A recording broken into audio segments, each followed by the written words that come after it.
past, your deepest fear has a way of going dormant before stretching back to life at double strength.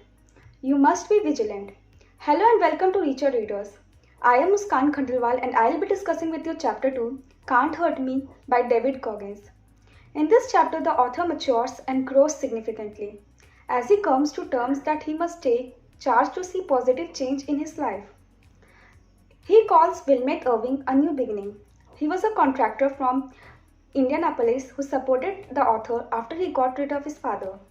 They came close in no time, and one summer he proposed to his mother, and they planned to move to Indianapolis. Wilmette invited David to serve for one of his teammates in the basketball match, but that morning he refused to take him and left for the match. That was the last time they had seen him alive. Wilmette played that night and drove off to his house. As he parked his car and stepped out, he was shot 5 times in the chest, and the gunman stepped over him and delivered a kill shot right between his eyes. The next morning his father found him dead. David was shattered to know the news. At first his mother thought he was pranking her because the same had happened 2 months before, but this time it was for real. Wilmette's death rekindled the tragic memories that took place a year before, where a 6-year-old boy ran into the school bus in which the author was crushed between the wheels. David's school was in a black neighborhood. He was cheating his way through, and it was expensive too. So after a year, his mother enrolled him to another school. During his sophomore year, he was more concerned about being cool. When her mother found him with 10 thugs in the house, she decided to return to Brazil. Back at school in Brazil, his oversized clothing, hip-hop inspired dressing sense made him stand out. His attitude was not appreciated by the coaches and the team, and he was castigated. David's return to Indiana exposed him to racial slurs. The redneck teenagers called him a nigger, while one of them even pointed a pistol at him. Several incidents took place that triggered him to rebel against them.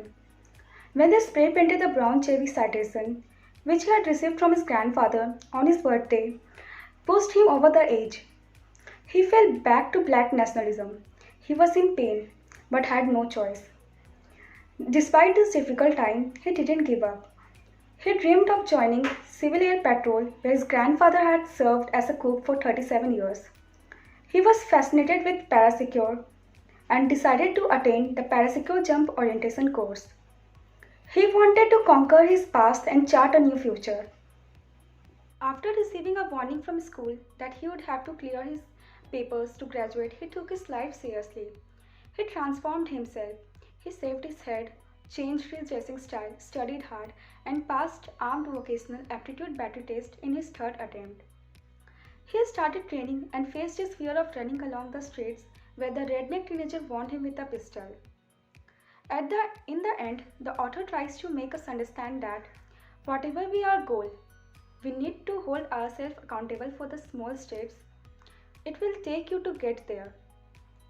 Self-improvement takes dedication and self-discipline. We will meet you with another chapter next week. Thank you.